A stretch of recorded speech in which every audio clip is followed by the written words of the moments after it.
السلام علیکم ورحمۃ اللہ وبرکاتہ۔ الحمد للہ رب العالمین والعاقبۃ للمتقین والصلاة والسلام علی سید المرسلین، اما بعد فاعوذ باللہ من الشیطان الرجیم، بسم اللہ الرحمن الرحیم۔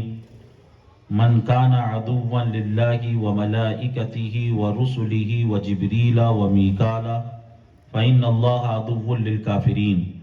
صدق اللہ مولانا العظیم وصدق رسولہ النبی الامین المتین المبین الکریم۔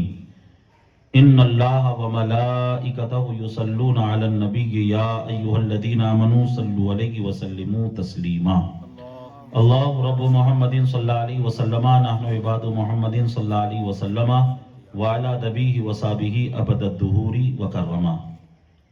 خطبہ مسنونہ کے بعد قرآن شریف کی جس آیت پاک کی تلاوت کی، اللہ تعالیٰ اس کے حوالے سے مجھے حق پیغام آپ تک پہنچانے کی توفیق عطا فرمائے۔ ذکر حضرت ابو بکر صدیق رضی اللہ تعالیٰ عنہ کا کرنا ہے۔ تو آپ کی یہ جو کنیت ہے ابو بکر، ویسے اس کی کئی توجیحات کی گئی ہیں، لیکن مفتی احمد یار خان علیہ الرحمہ نے اس کی ایک توجیہ یہ بھی بیان فرمائی ہے کہ ابو کا مطلب ہوتا ہے والا، اور بکر کا مطلب ہوتا ہے پہل کرنے والا، اولیت جس کے دامن میں ہو، ابو بکر پہل کرنے والا۔ تو حضرت ابو بکر صدیق رضی اللہ تعالیٰ عنہ کو جو ابو بکر کہا جاتا ہے، بہت سی اولیات ایسی ہیں جو آپ کے دامن میں ہیں۔ جیسے سب سے پہلے مردوں میں اسلام قبول کرنے والے حضرت ابو بکر صدیق رضی اللہ تعالیٰ عنہ ہیں۔ سب سے پہلے نماز پڑھنے والے حضرت ابو بکر صدیق رضی اللہ تعالیٰ عنہ ہیں۔ سب سے پہلے سرکار کے ساتھ جماعت کے ساتھ نماز پڑھنے والے حضرت ابو بکر صدیق رضی اللہ تعالیٰ عنہ ہیں۔ سب سے پہلے اپنے گھر کے آنگن کو مسجد میں تبدیل کر دینے والے حضرت ابو بکر صدیق رضی اللہ تعالیٰ عنہ ہیں۔ سب سے پہلے مسجد کے لیے چندہ دینے والے حضرت ابو بکر صدیق رضی اللہ تعالیٰ عنہ ہیں۔ سب سے پہلے اسلام کی تبلیغ کرنے والے حضرت ابو بکر صدیق رضی اللہ تعالیٰ عنہ ہیں۔ سب سے پہلے آقا کریم صلی اللہ علیہ وسلم نے حج کے لیے جنہیں معلم بنایا، حج کا جنہیں امیر بنایا، وہ حضرت ابو بکر صدیق رضی اللہ تعالیٰ عنہ ہیں۔ سب سے پہلے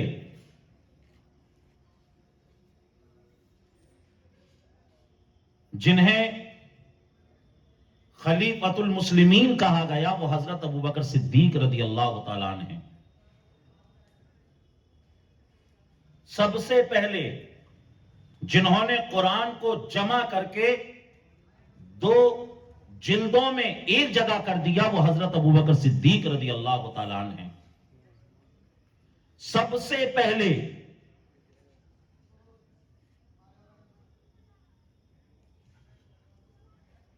نبی کریم صلی اللہ علیہ وسلم کے پہلو میں جو دفن ہوئے، وہ حضرت ابو بکر صدیق رضی اللہ تعالیٰ عنہ ہیں۔ جب قیامت کے دن اللہ تعالی تمام مردوں کو قبروں سے اٹھائے گا، امت میں سب سے پہلے اٹھنے والے حضرت ابو بکر صدیق رضی اللہ تعالیٰ عنہ ہیں۔ اور جنت میں جو جائیں گے، سرکار صلی اللہ علیہ وسلم کی امت میں جو سب سے پہلے جنت میں جائیں گے، وہ حضرت ابو بکر صدیق رضی اللہ تعالیٰ عنہ ہیں۔ تو حضرت ابو بکر صدیق رضی اللہ تعالیٰ عنہ کا جو اولیت کا معاملہ ہے، جو اول درجے کا جو معاملہ ہے، دنیا میں بھی وہ اول ہیں اور آخرت میں بھی وہ اول ہیں۔ یہ شان حضرت ابو بکر صدیق رضی اللہ تعالیٰ عنہ کی۔ اور اسی کے ساتھ حدیث شریف میں ہے، مسلم شریف کی حدیث ہے، من سن فی الاسلام سنتا حسنتا فعمل بها بعده كتب له مثل اجر من عمل بها ولا ينقص من اجورهم شيء ومن سن في الاسلام سنة سيئة فعمل بها بعده كتب له مثل وزر من عمل بها ولا ينقص من اوزارهم شيء رواہ مسلم فی صحیح. پورا مجمع لب کھولے حدیث کے نام پر جھوم کے بولے سبحان اللہ. اس حدیث کا لب لبات کیا ہے؟ جو کوئی اسلام میں کسی اچھے طریقے کو رائج کرے گا اللہ اس کو بھی ثواب عطا کرے گا، اس کے بعد اس اچھے طریقے پہ جتنے عمل کریں گے اللہ ان سب کو بھی ثواب عطا کرے گا، اور ساتھ میں جس نے اس طریقے کو ایجاد کیا ہر ایک کا ثواب اللہ اسے بھی عطا کرے گا. مطلب سب سے پہلے چندہ حضرت ابوبکر صدیق نے مسجد میں دیا. اب صبح قیامت تک جتنی مسجدیں بنیں گی لوگ مسجدوں میں جو چندہ دیں گے اللہ تعالیٰ ان کو تو ثواب دے گا ہی، مگر سب کا ثواب اللہ تعالیٰ حضرت ابوبکر صدیق کو بھی عطا فرمائے گا، کیونکہ اس طریقے کا جو آغاز کیا وہ حضرت ابوبکر صدیق رضی اللہ تعالیٰ عنہ ہے. اسی کے ساتھ میں نے جس آیت پاک کی تلاوت کی اس میں اللہ نے فرمایا من کان عدوا للہ وملائکتہ ورسلہ وجبریل ومیکال فإن اللہ عدو للکافرین. کیا مطلب ہے اس آیت کا؟ جس نے اللہ سے دشمنی کی،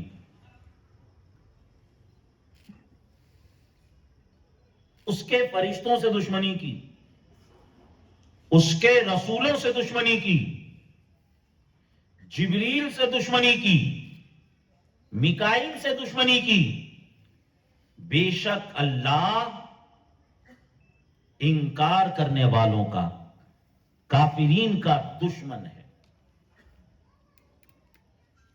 اس آیت میں من کان عدوا للہ، جنہوں نے اللہ سے دشمنی کی، اس کے فرشتوں سے دشمنی کی، ملائکتی ہی اس کے فرشتوں سے دشمنی کی، اس کے رسولوں سے دشمنی کی، جبریل سے دشمنی کی اور میکائیل سے دشمنی کی. اس آیت میں جب اللہ نے لفظ ملائکہ فرما دیا تو ملائکہ میں سب فرشتے آ گئے. جب سب فرشتے آ گئے تو الگ سے حضرت جبریل اور حضرت میکائیل کا ذکر کیوں ہوا؟ اور اگر جبریل اور میکائیل کا ذکر کرنا تھا تو پھر مشہور 4 فرشتے ہیں، حضرت اسرافیل اور حضرت اسرائیل بھی ہیں. پہلی بات تو یہ کہ جس نے اللہ سے دشمنی کی اس کے فرشتوں سے دشمنی کی. جب اس کے فرشتوں سے دشمنی کی مطلب کیا؟ سارے کے سارے فرشتے اس میں آ گئے، سب فرشتے اس میں آ گئے، جبریل بھی آ گئے، میکائیل بھی آ گئے. الگ سے پھر حضرت جبریل اور حضرت میکائیل کا ذکر کیوں ہوا؟ اور اگر 2 فرشتوں کا نام لیا تو یہ ہم جانتے ہیں کہ مشہور 4 ہیں. جب نام لیا جاتا ہے تو 4 کا لیا جاتا ہے، 2 کا کیوں لیا گیا؟ بات سمجھ میں آ رہی ہے؟ سمجھ میں آ رہی نہیں آ رہی؟ 2 کا کیوں لیا؟ دیکھیے قرآن ایک اجمال ہے، حدیث اس کی تفصیل ہے. جو بات قرآن میں سمجھ میں نہ آئے تو ہم حدیث کی طرف جاتے ہیں تاکہ حدیث سے اس کا واضح طور سے معاملہ کلیئر ہو جائے. تو حدیث شریف میں ہے آقا نے ارشاد فرمایا، ترمذی شریف، مشکات شریف اور دیگر کتابوں میں موجود ہے، حضور فرماتے ہیں ما من نبی الا ولہ وزیران، وزیران من اہل السماء ووزیران من اہل الارض، اما وزیرایا من اہل السماء فهو جبریل ومیکائیل، ووزیرایا من اہل الارض فهو ابو بکر وعمر، او کما قال النبی صلی اللہ علیہ وسلم. حضور نے فرمایا اللہ نے ہر ایک نبی کو 2 وزیر آسمانوں میں عطا کیے ہیں، اور 2 وزیر زمینوں میں عطا کیے ہیں، اور اللہ نے مجھے بھی 2 وزیر آسمانوں میں عطا کیے، 2 وزیر زمین پہ عطا کیے۔ اللہ نے جو 2 وزیر مجھے آسمانوں پہ دیے ہیں اس میں سے ایک کا نام جبریل ہے، دوسرے کا نام میکائیل ہے، اور زمین پر جو مجھے 2 وزیر دیے گئے ہیں، ایک کا نام ابو بکر ہے، دوسرے کا نام عمر ہے۔ عزیزان محترم، اس آیت پاک میں اللہ تعالیٰ نے بالعموم تمام فرشتوں کا ذکر کر دیا، اور بالخصوص آسمان کے جو 2 وزیر ہیں ان کا ذکر کر دیا، حضرت جبریل کا ذکر کر دیا اور حضرت میکائیل کا ذکر کر دیا۔ اس لیے اس آیت میں 2 فرشتوں کا نام لیا گیا، کیونکہ جب 2 وزیروں کا نام لے دیا گیا تو باقی سب اس میں آ گئے۔ اور یہ بات آپ اچھے طریقے سے جانتے ہیں کہ اگر کوئی کسی ملک کے وزیر کی توہین کرے تو وہ توہین صرف اس ملک کے وزیر کی توہین نہیں مانی جاتی، بلکہ وہ توہین وزیر اعلیٰ کی بھی مانی جاتی ہے، وزیر اعظم کی بھی مانی جاتی ہے، اس ملک کی بھی مانی جاتی ہے، اور اس ملک کے رہنے والے تمام افراد کی بھی مانی جاتی ہے۔ اب اگر کوئی حضرت ابو بکر صدیق رضی اللہ تعالیٰ عنہ کی توہین کرے تو وہ توہین صرف حضرت ابو بکر صدیق رضی اللہ تعالیٰ عنہ کی نہیں ہوگی، بلکہ وہ توہین تمام صحابہ کی ہوگی، وہ توہین اسلام کی ہوگی، وہ توہین سرکار کی ہوگی، وہ توہین تمام مسلمانوں کی ہوگی۔ اور یہ بات آپ اچھے طریقے سے جانتے ہیں کہ جب بادشاہ کہیں جاتا ہے سیر کو تو ساتھ میں اپنے وزیر کو بھی لے کے جاتا ہے۔ حضور جب آسمانوں پر تشریف لے گئے تو آپ نے آسمانی وزیر حضرت جبریل کو ساتھ میں لے لیا، اور جب سرکار ہجرت کے لیے تشریف لے گئے تو آپ نے اپنے زمینی وزیر حضرت ابو بکر صدیق رضی اللہ تعالیٰ عنہ کو اپنے ساتھ میں لے لیا۔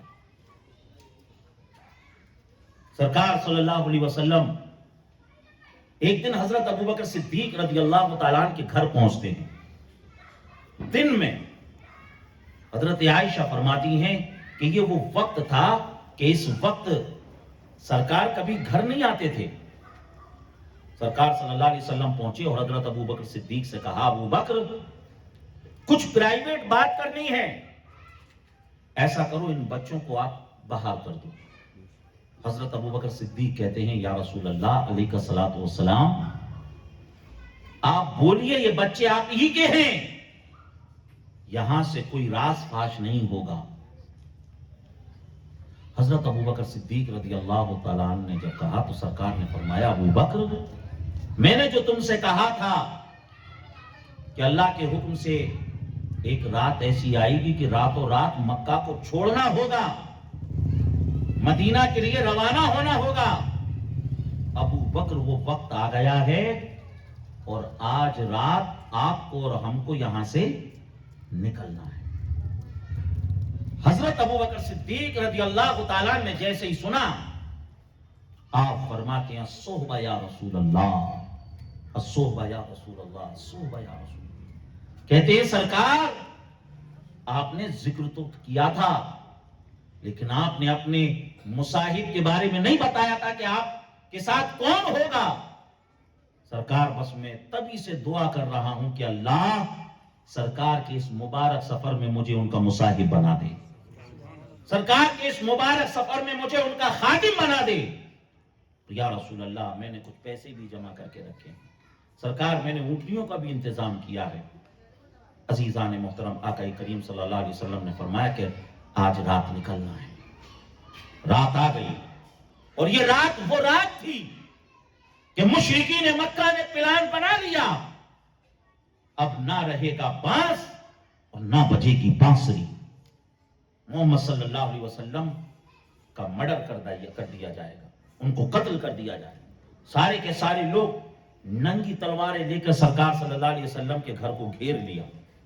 40 لوگ تھے، ہتھیار سے لیس تھے، سرکار صلی اللہ علیہ وسلم نے حضرت علی سے کہا، علی یہ میرا بستر ہے، اس بستر پہ آج تمہیں سونا ہے، اور علی یہ فلاں کی امانت، یہ فلاں کی امانت، یہ فلاں کی امانت، ان سب امانتوں کو، ان امانت والوں کو تمہیں پہنچانا ہے، اور علی پھر تم بھی مدینے آ جانا۔ عزیزان محترم، اور سرکار روانہ ہونے لگے۔ آپ اندازہ لگائیے کتنا خطرناک تھا اس بستر پر سونا، کیونکہ ننگی تلواریں لے کے لوگ سرکار کے گھر کو گھیرے ہوئے ہیں، اور اس بستر پر سونا مطلب جب دشمن آئے گا، اٹیک کرے گا، تو جو بستر پر ہوگا اسی کو قتل کر دے گا۔ حضرت علی سے پوچھا گیا، علی اس رات تمہیں بستر نبوت پہ نیند کیسے آئی؟ حضرت علی فرماتے ہیں، ویسے تو نیند نہیں آتی، مگر جیسی نیند اس رات آئی ہے ویسی نیند زندگی میں کبھی نہیں آئی۔ ہر رات تو یہ ڈر اور خوف رہتا تھا، سو رہا ہوں پتا نہیں اٹھوں گا یا نہیں اٹھوں گا، لیکن سرکار نے فرما دیا تھا، علی ان کی امانتیں تمہیں دینا ہے اور مدینے آنا ہے۔ سرکار نے مجھے زندگی کی ضمانت عطا کر دی تھی، اب جب تک میں مدینے نہیں پہنچ جاؤں گا، سمجھ لیجئے اس وقت تک میرا موت بھی کچھ نہیں بگاڑ سکتی ہے۔ یہ ایمان حضرت علی رضی اللہ تعالیٰ عنہ کا۔ اور اسی کے ساتھ سرکار صلی اللہ علیہ وسلم نکلے وہاں سے، آپ نے کچھ کنکریاں لیں اور ان کی طرف پھینک دیں۔ وَجَعَلْنَا مِن بَيْنِ أَيْدِيهِمْ صَدًّا وَمِنْ خَلْفِهِمْ صَدًّا فَأَغْشَيْنَاهُمْ فَهُمْ لَا يُبْصِرُونَ۔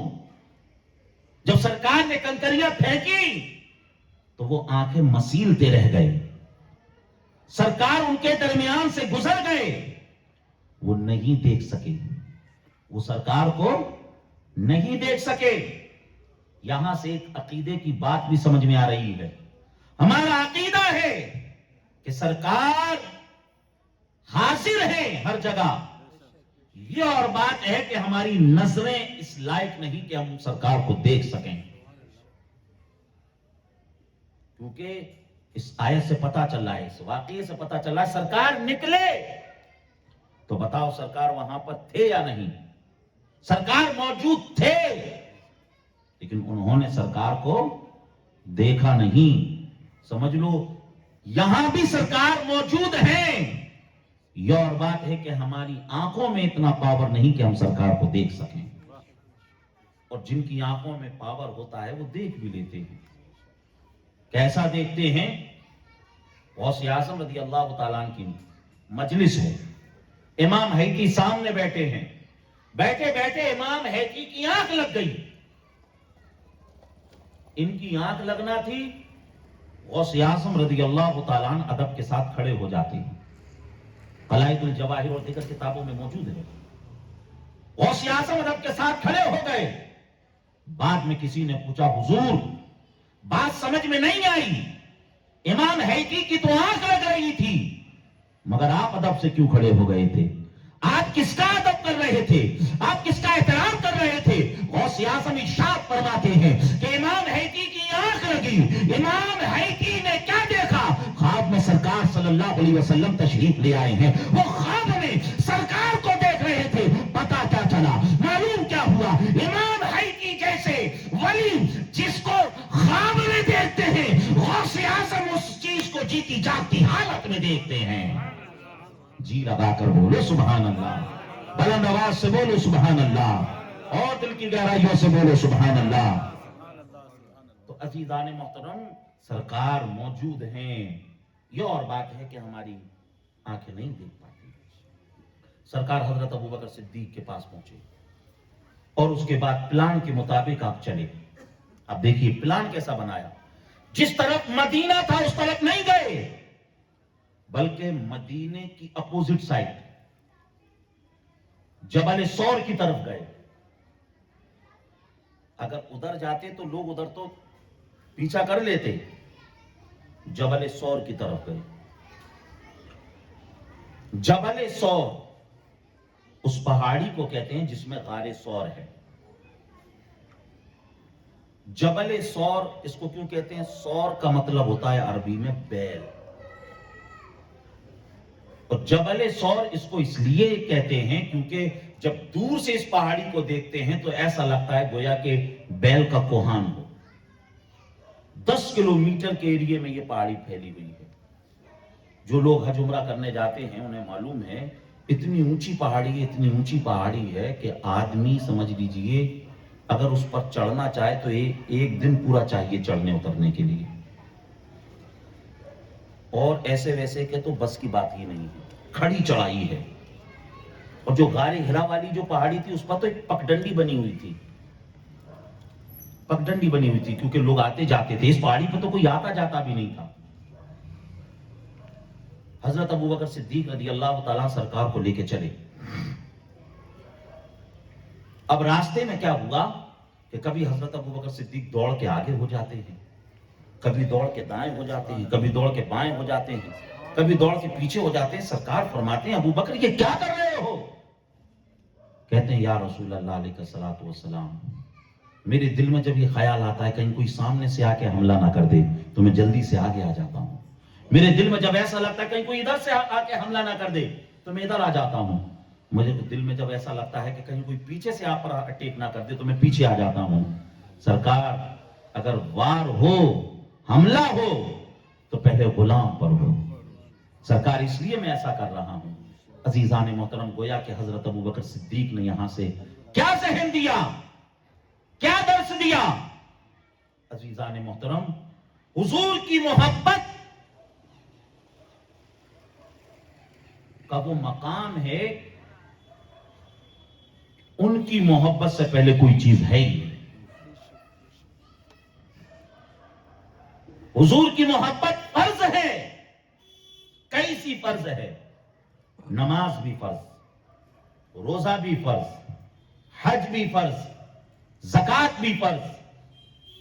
نماز فرض ہے, لیکن بتاؤ ابھی کسی پہ فجر کی نماز فرض ہے؟ ابھی کسی پہ فجر کی نماز ابھی فرض نہیں ہے. جب فجر کی نماز کا وقت شروع ہوگا تب فجر کی نماز فرض ہوگی. ابھی بتائیے روزہ فرض ہے کسی پر؟ روزہ فرض نہیں ہے. جب رمضان کا مہینہ آئے گا تب روزہ فرض ہوگا. ابھی کسی کا وقت پورا نہ ہوا ہو تو بتاؤ زکوٰۃ فرض ہوگی؟ نہیں ہوگی. جب وقت پورا ہو جائے گا, سال مکمل ہو جائے گا تب زکوٰۃ فرض ہوگی. حج ابھی فرض ہے؟ نہیں, ابھی فرض نہیں ہے. جب حج کا مہینہ آئے گا تب فرض. نماز فرض لیکن وقت کے ساتھ, روزہ فرض لیکن وقت کے ساتھ, حج فرض لیکن وقت کے ساتھ, زکوٰۃ فرض لیکن وقت کے ساتھ. لیکن حضور کی محبت ایسی فرض, ایسی فرض, ایسی فرض. عزیزان محترم, جب تک دل کی دھڑکن جاری ہے تب تک حضور کی محبت فرض ہے. جب تک سانسیں جاری ہیں حضور کی محبت فرض ہے. حضور نے فرمایا لا یؤمن احدکم حتی اکون احب الیہ من والدہ وولدہ والناس اجمعین. تم میں سے کوئی اس وقت تک کامل مومن ہو ہی نہیں سکتا جب تک کہ وہ ہر چیز سے زیادہ مجھ سے محبت نہ کرے. اگر ہماری محبت حضور سے کم ہے اور کسی سے زیادہ ہے تو سمجھ لو ہم کامل مومن نہیں. جب ہر چیز سے زیادہ محبت حضور سے ہوگی تب ہم کامل مومن ہوں گے. حضرت ابوبکر صدیق رضی اللہ تعالیٰ عنہ چل رہے ہیں. جب پہاڑی کا سلسلہ شروع ہوا تو حضرت ابوبکر صدیق نے کیا کیا؟ سرکار صلی اللہ علیہ وسلم کو اپنے کاندھوں پر بٹھا لیا. کیوں کاندھوں پر بیٹھایا؟ ہو سکتا ہے حضرت ابوبکر صدیق رضی اللہ تعالیٰ نے پلان بنایا ہو. ابوبکر چڑھائی بہت خطرناک ہے, راستہ بہت پرخطر ہے. ابوبکر اگر ساتھ خیریت سے غار سور تک پہنچنا چاہتے ہو تو مصطفیٰ کو اپنے کاندھوں پر بٹھا لو. مصطفیٰ کو کاندھوں پر بٹھاؤ گے تو مصطفیٰ کے صدقے سے تم بھی خیریت سے پہنچ جاؤ گے. کیونکہ حضور تو رحمت للعالمین ہے، حضور رحمت للعالمین ہے، اور جب رحمت للعالمین کو اپنے کاندھوں پر بٹھا لو گے تو سمجھ لو رحمت کے سائے میں تم بھی خیریت سے پہنچ جاؤ گے۔ حضرت ابوبکر صدیق نے سرکار کو بیٹھا دیا۔ اب جب سرکار کو بیٹھایا ہوگا تو بتائیے سرکار کے جو قدم شریف ہوں گے وہ کہاں آ رہے ہوں گے؟ وہ یہاں آ رہے ہوں گے۔ جب بیٹھایا ہوگا تو یہیں آ رہے ہوں گے۔ حضور کے قدموں کی شان، قرآن کہہ رہا ہے لا اقسم بہذا البلد وانت حل بہذا البلد۔ اللہ نے شہر مکہ کی قسم یاد فرمائی، کس لیے؟ کیونکہ محبوب اس شہر کو تمہارے قدموں سے نسبت حاصل ہے۔ اعلیٰ حضرت فرماتے ہیں حرم کی زمین اور قدم رکھ کے چلنا، ارے سر کا موقع ہے او جانے والے، کھائی قرآن خاکے گزر کی قسم، اس کفے پاک کی حرمت پہ لاکھوں سلام۔ سرکار صلی اللہ علیہ وسلم کے قدموں کی شان، حضرت ابوبکر صدیق کا سینہ ہے اور سرکار کے قدم۔ اب اس چیز کو سمجھنے کے لیے تھوڑا سا اس چیز کو سمجھیں گے تو قدم مصطفیٰ کی شان سمجھ میں آئی گی۔ یہ بات آپ اچھی طریقے سے جانتے ہیں کہ حضرت ہاجرہ رضی اللہ تعالی عنہا صفا اور مروہ پر دوڑی، ان الصفا والمروہ من شعائر اللہ، کہ یہ جو صفا پہاڑی ہے اور یہ جو مروہ پہاڑی ہے یہ اللہ کی نشانیوں میں سے ایک نشانی ہے۔ صفا مروہ کو اللہ نے نشانی بتایا قرآن میں، اللہ کی نشانی ہے، جبکہ یہ وہ پہاڑی ہیں کہ جس پر جو ہے سمجھ لیجئے بتوں کی پوجا ہوتی تھی، شرک ہوتا تھا، لیکن اللہ نے اس پہاڑی کو اپنی نشانی کیوں بتایا؟ کیونکہ اس پہاڑی کو حضرت ہاجرہ رضی اللہ تعالی عنہا کے قدموں سے نسبت حاصل ہو گئی۔ حضرت ہاجرہ ان پہاڑیوں پر دوڑی، کس کی محبت میں دوڑی؟ حضرت اسماعیل کی محبت میں دوڑی۔ نبی سمجھ کر نہیں بلکہ بچہ سمجھ کر دوڑی، ماں کی ممتا کو لے کر دوڑی، لیکن ایک نبی کی محبت میں دوڑی تو اللہ نے ان پہاڑیوں کو اپنی نشانی بتا دیا۔ اللہ نے ان پہاڑیوں کا قرآن میں ذکر کر دیا، کس کی وجہ سے؟ حضرت ہاجرہ کے قدموں کی وجہ سے۔ حضرت ہاجرہ کے قدم پہاڑی پر پڑے تو وہ پہاڑیاں اللہ کی نشانیاں ہو گئیں۔ اب آپ اندازہ لگاؤ، یہاں زمین اور پہاڑ نہیں، صدیق اکبر کا سینہ ہے، اور قدم ہاجرہ کے نہیں، قدم مصطفیٰ کے ہیں۔ اب مصطفیٰ کے قدموں سے صدیق کے سینے کو یا تو مصطفیٰ جانے مصطفیٰ نے کتنا بڑھایا، یا اللہ جانے اللہ نے کتنا بڑھایا۔ جی لگا کر بولو سبحان اللہ۔ سمجھ میں آئی آپ کے بات؟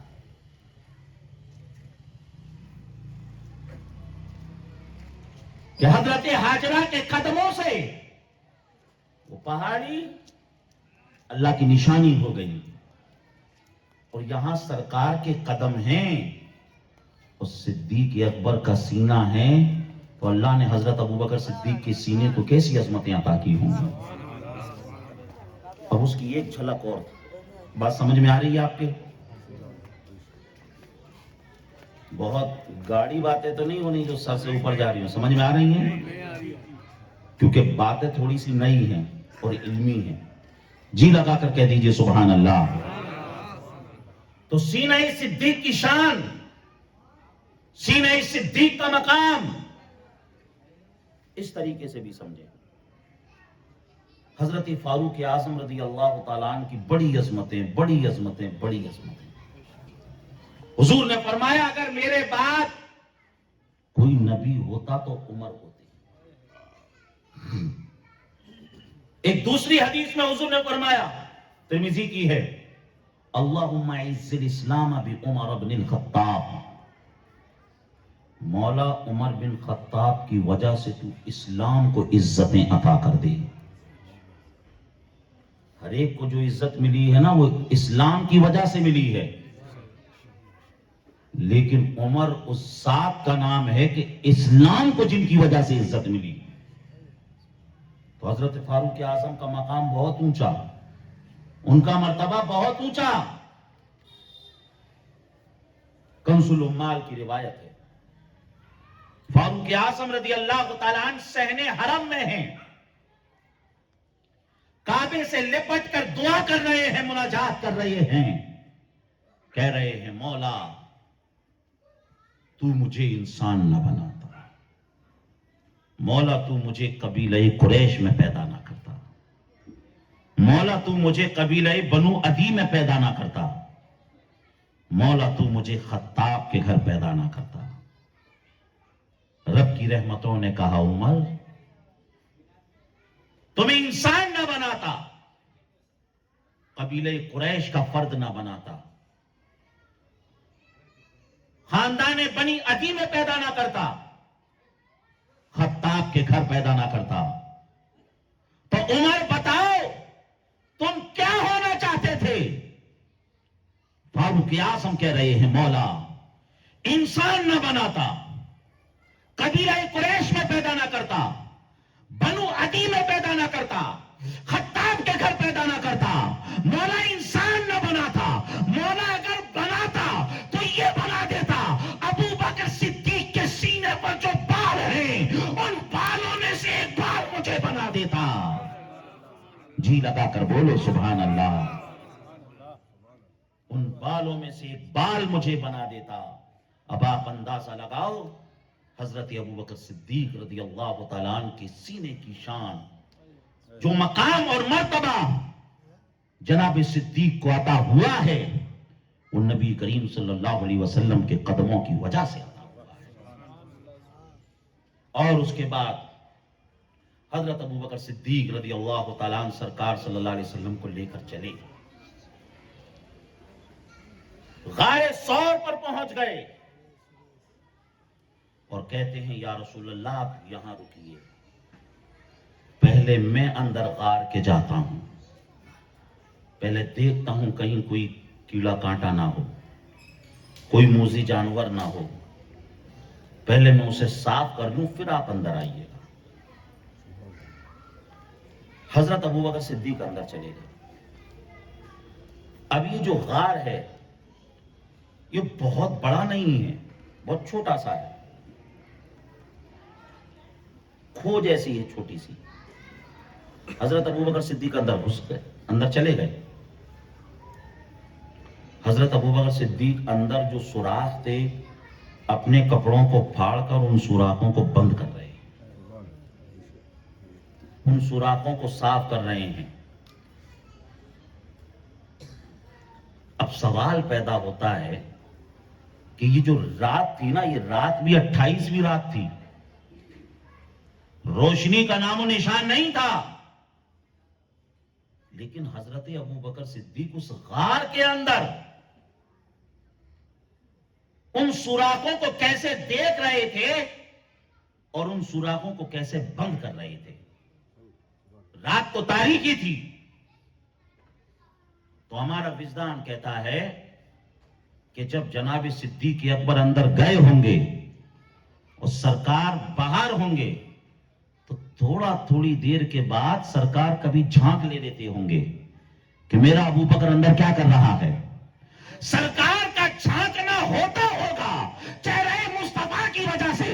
ارے غار ثور تو کیا پورا جبل ثور چمک رہا ہوتا ہوگا، کیونکہ سرکار تو سراج منیر ہیں، سرکار تو ایسے نور اگر لکڑی کو ہاتھ لگا دیں تو اللہ اسے بھی نور بنا دے. اعلیٰ حضرت جب ہی فرماتے ہیں چمک تجھ سے پاتے ہیں سب پانے والے، میرا دل بھی چمکا دے چمکانے والے. یہ شان سرکار صلی اللہ تعالی علیہ وسلم کے رخ زیبا کی. اور اسی کے ساتھ حضرت ابوبکر صدیق نے کیا کیا، اس میں کافی سوراخ تھے، ان سوراخوں کو بند کر دیا، اور جب صاف کر لیا تو اب حضرت ابوبکر صدیق کہتے ہیں یا رسول اللہ آپ اندر تشریف لے آئیے. تمام سوراخ کو صاف کر دیے تھے مگر ایک سوراخ رہ گیا تھا، ایک سوراخ رہ گیا تھا، اور اس غار میں ایک سانپ سالوں سے انتظار کر رہا تھا کہ ایک رات ایسی آئے گی نبی آخر الزماں اس میں آئیں گے اور میں ان کا دیدار کر لوں گا. اس نے بھی پلاننگ کی تھی کہ کوئی راستے بند کرنے والا کتنے راستے بند کرے گا، میں ادھر سے نکل کے کر لوں گا یا ادھر سے نکل کے کر لوں گا لیکن حضرت ابو بکر نے بھی سمجھ لیجیے سارے راستے بند کر دیے، اور ایک راستہ جو رہ گیا وہاں پر ایڑی لگا لی، وہاں پر ایڑی لگا لی، کیونکہ اب کپڑا کوئی نہیں تھا، کوئی چیز نہیں تھی کہ جس سے اس کو بند کر دیا جائے. اور سرکار کو کہا کہ آپ آ جائیے، اور سرکار صلی اللہ علیہ وسلم آرام کرنے لگے. مار کہتے ہیں سانپ کو، وہ جو مارے غار تھا اب وہ سارے راستوں پہ جا رہا ہے لیکن ہر راستہ بند پا رہا ہے، لیکن ایک جگہ اسے لگ گیا کہ یہاں کسی کی ایڑی ہے. اب پہلے اس مارے غار نے اپنے پھن سے جناب صدیق اکبر کی ایڑی کو سہلایا اور زبان حال سے کہا ابو بکر ایڑی کو ہٹا لو، ہم مارے غار ہیں، ڈس لیں گے. زبان حال سے یہی کہہ رہا تھا، گویا کہ چیلنج کر رہا تھا ابو بکر ایڑی ہٹا لو ورنہ ڈس لوں گا، کیونکہ میں مارے غار ہوں. عزیزان محترم، حضرت ابو بکر صدیق بھی زبان حال سے کہہ رہے تھے سن، اگر تو مارے غار ہے تو سن لے، ہم بھی یارے غار ہیں، ایڑی نہیں ہٹے گی. جان مبارک کو خطرے میں ڈال کے عشق احمد میں، جان مبارک کو خطرے میں ڈال کے عشق احمد میں، سانپ کے بل پر ایڑی لگانا سب کے بس کی بات نہیں، سانپ کے بل پر ایڑی لگانا سب کے بس کی بات نہیں. پھر کیا ہوا، اس نے ڈسنا شروع کر دیا. حضرت ابوبکر صدیق کے اوپر جب زہر کا اثر ہوا، سرکار صلی اللہ، ان کی آنکھوں سے آنسو نکلے، سرکار صلی اللہ علیہ وسلم بیدار ہو گئے. سرکار نے پوچھا ابو بکر کیا ہوا؟ عزیزان محترم، عزیزان محترم، ہمارا اور آپ کا معمول کیا ہے کہ ہم جب کسی کی عزت کرتے ہیں، حافظ صاحب، قاری صاحب، القابات لیتے ہیں، لیکن کوئی حالت اضطراری ہو، کوئی ایمرجنسی بن جائے تو اب کیا کریں گے، ہم ڈائریکٹ مقصد کی بات کہیں گے.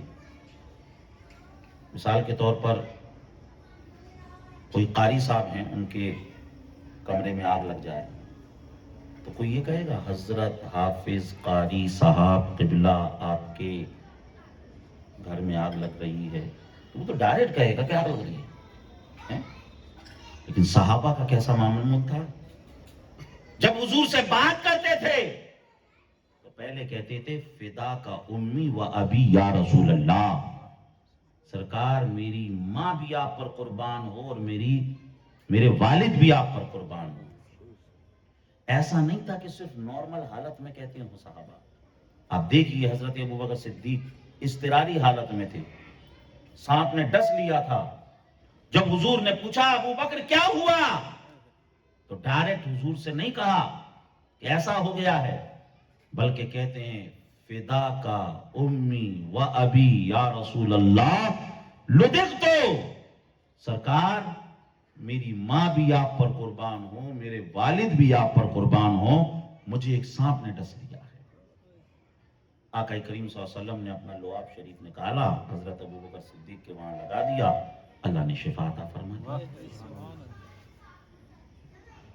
لیکن حضرت ابوبکر صدیق رضی اللہ تعالیٰ عنہ گھبرائے ہوئے بہت تھے، بہت گھبرائے ہوئے تھے، کیونکہ آپ پوری کیفیتیں دیکھیں، راستے میں آگے ہو جانا، دائیں ہو جانا، بائیں ہو جانا، ڈر تھا انہیں، اور ڈر اپنا نہیں تھا، ڈر سرکار کی وجہ سے لگ رہا تھا۔ قرآن شریف میں اللہ نے آیت نازل فرما دی، ثانی اثنین اذ ہما فی الغار اذ یقول لصاحبہ لا تحزن ان اللہ معنا۔ حضور نے فرمایا ابو بکر غم نہ کرو، اللہ ہمارے ساتھ ہے، لا تحزن، غم نہ کرو، اللہ ہمارے ساتھ ہے۔ یہاں پر قرآن نے یہ نہیں کہا، قرآن میں یہ نہیں آیا لا تخف، کیونکہ خوف کا جو تعلق ہوتا ہے انسان کے اپنے آپ سے ہوتا ہے، اور جب انسان کو اپنوں کا ڈر ہو تو پھر حزن کا استعمال ہوتا ہے۔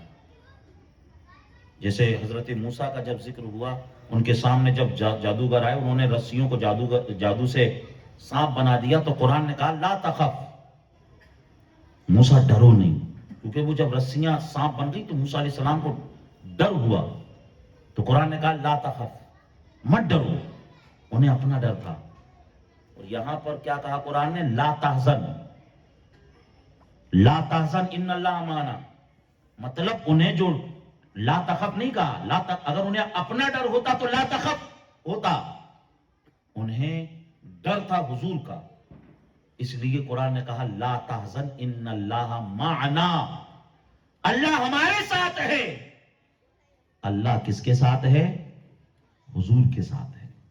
اللہ کس کے ساتھ ہے؟ ابو بکر کے ساتھ ہے۔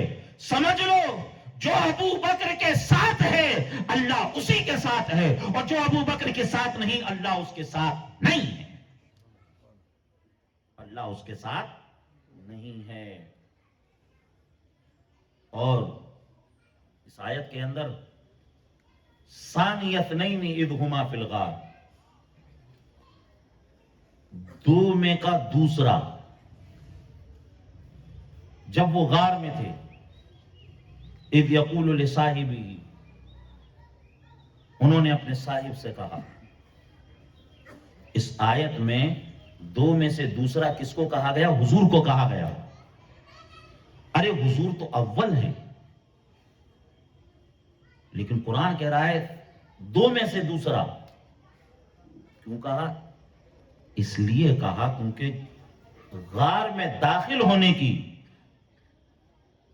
نمبر کے اعتبار سے دیکھیں تو ابو بکر کا پہلا نمبر تھا اور سرکار کا دوسرا نمبر، اس لیے کہا دو میں سے دوسرا۔ اذ یقول لصاحبہ، جب اس نے اپنے صاحب سے کہا، یعنی حضرت ابو بکر صدیق سے کہا، کس نے؟ حضور نے۔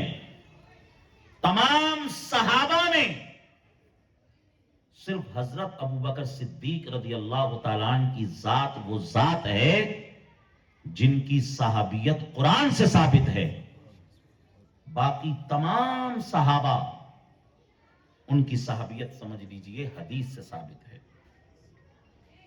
تمام وہ صحابہ جن کی صحابیت کو ہم نے یا تو بخاری، مسلم، ترمذی، ابن ماجہ، مسند امام احمد ابن حنبل اور دیگر کتابوں سے تمام صحابہ کی صحابیت کو معلوم کیا، تو وہیں حضرت ابوبکر صدیق کی صحابیت ہمیں قرآن سے معلوم ہو رہی ہے۔ یہ حضرت ابوبکر صدیق کی شان، اور اسی کے ساتھ آپ اندازہ لگائیں کہ حضرت ابوبکر صدیق رضی اللہ تعالیٰ عنہ پہلے غار میں گئے، غار کو صاف کیا، اس کے بعد سرکار تشریف لائے۔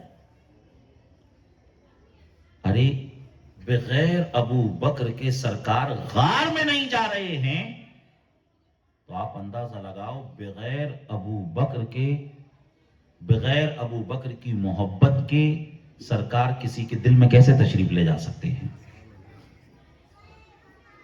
پہلے حضرت ابو بکر صدیق رضی اللہ تعالیٰ عنہ کی محبت سے شیعیت کے سوراخوں کو بند کرنا ہوگا، خارجیت کے سوراخوں کو بند کرنا ہوگا، وہابیت کے سوراخوں کو بند کرنا ہوگا، نجدیت کے سوراخوں کو بند کرنا ہوگا۔ حضرت ابو بکر صدیق کی محبت جب ان تمام سوراخوں کو بند کر دے گی، پھر سمجھ لیجئے اس دل میں سرکار کی محبت جگمگاتی ہوئی نظر آئے گی۔ عزیزان محترم، اس غار میں حضرت ابو بکر صدیق اور ہمارے سرکار کتنے دن رکے؟ 3 دن اور 3 راتیں۔ حضرت اسما حضرت ابو بکر صدیق کی بیٹی تھی، روزانہ کھانا لے کر آتی تھی اتنی دور۔ حضرت ابو بکر حضرت ابو بکر صدیق رضی اللہ تعالیٰ عنہ کا جو کام کرتا تھا عامر بن فہیرہ، وہ اپنی بکریوں کو اسی جگہ پر چراتا، وہ دودھ دھو کر سمجھ لیجئے دودھ سرکار کی بارگاہ میں پیش کر دیتا تھا، اور ان بکریوں کی وجہ سے آنے جانے والوں کے پیروں کے نشان بھی ختم ہو جاتے۔ اور حضرت ابو بکر صدیق رضی اللہ تعالیٰ عنہ کے ایک بیٹے بڑے چھوٹے تھے، سمجھ لیجئے وہ پورے مکہ کی خبروں کو سرکار صلی اللہ تعالیٰ علیہ وسلم تک پہنچاتے تھے۔ ایک سیکریٹ ایجنٹ کی طرح انہوں نے کام کیا۔ یعنی اس ہجرت والے معاملے میں حضرت ابو بکر صدیق رضی اللہ تعالیٰ عنہ کی پوری فیملی لگ گئی،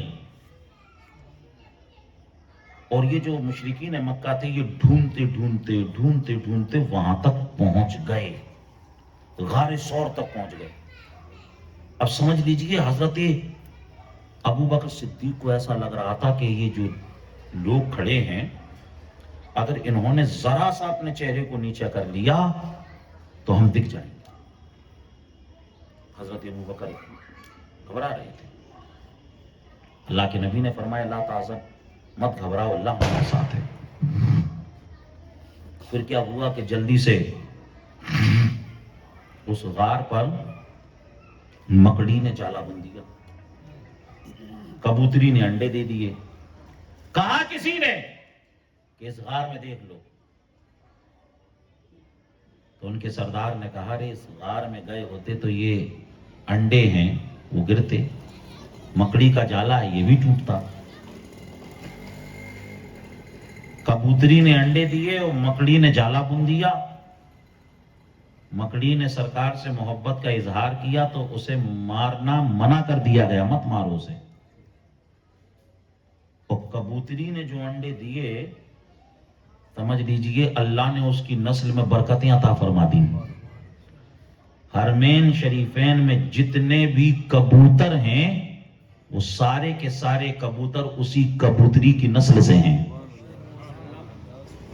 صوفیہ تو یہاں تک کہتے ہیں کہ اگر کسی نے ان کبوتروں کو ذبح کر لیا، وہ 1,00,000 آگ پر انہیں پکاتا رہے ان کا گوشت نہیں گلتا ہے، کیونکہ وہ حضور سے محبت کرنے والے تھے، یا ان کی نسل میں جو اوپر گزرے وہ حضور سے محبت انہوں نے کی۔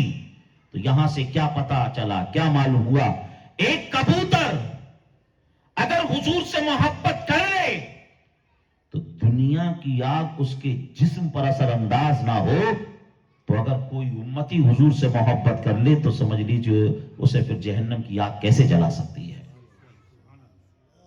اور امام زرقانی نے ایک روایت لکھی، ایک بات لکھی، سب نے تو یہی لکھا کہ حضور اندر گئے اور اس کے بعد مکڑی نے جال بنا، لیکن امام زرقانی لکھتے ہیں ایسا نہیں کہ مکڑی نے وہ جالا بعد میں بنا ہو، ارے وہ جالا پہلے سے تھا، حضور نکل بھی گئے اور وہ جالا ٹوٹا بھی نہیں۔ بولو جی لگا کر سبحان اللہ، کیونکہ حضور تو نور ہیں۔ ارے جب حضور نکل گئے تو ابو بکر صدیق کیسے نکل گئے؟ ارے جب سرکار ایک لکڑی کو ہاتھ لگا دے تو وہ نور ہو جائے۔ ارے ابو بکر نے تو نور علی نور کو اپنے کاندھوں پر بٹھا لیا۔ اللہ نے سرکار کے صدقے سے حضرت ابو بکر صدیق رضی اللہ تعالیٰ عنہ کے اندر بھی سرکار کے جلوے عطا کر دیے ہوں گے۔ عزیزان محترم، اور اس کے بعد وہ لوگ تھے نا وہاں سے چلے گئے. حضرت ابوبکر صدیق کی گھبراہٹ کچھ کم ہوئی، اور اس کے بعد حضرت ابوبکر صدیق نے کہا یا رسول اللہ علیہ الصلوۃ والسلام. وہ بالکل قریب آ گئے تھے. سرکار اگر ذرا سا نیچے دیکھ لیتے تو ہم دکھ جاتے. کہتے ہیں یا رسول اللہ اگر وہ دیکھ لیتے تو کیا ہوتا؟ اگر وہ دیکھ لیتے تو کیا ہوتا؟ البدایہ والنہایہ میں ابن کثیر نے لکھا ہے کہ جب حضرت ابوبکر نے ایسا کہا تو حضور فرماتے ہیں ابوبکر اگر وہ دیکھ لیتے تو ہم یہاں سے نکل جاتے. حضور نے جب اشارہ کیا کدھر؟ پہاڑ کی طرف اشارہ کیا، چٹان کی طرف اشارہ کیا.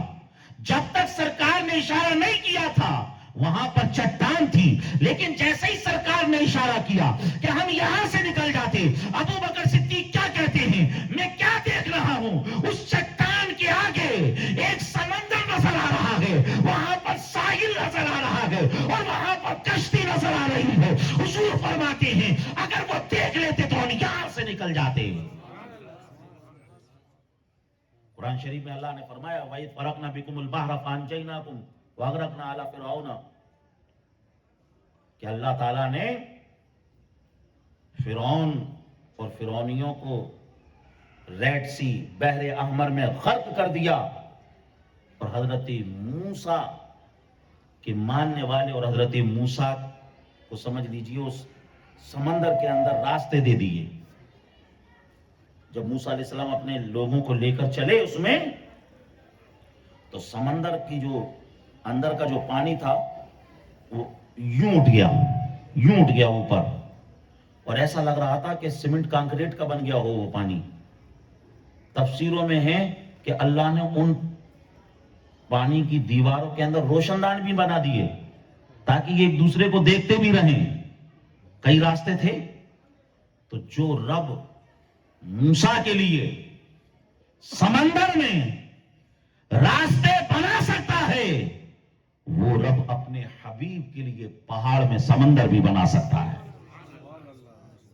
عزیزان محترم، اور اسی کے ساتھ بے حد و بے شمار فضیلتیں ہیں.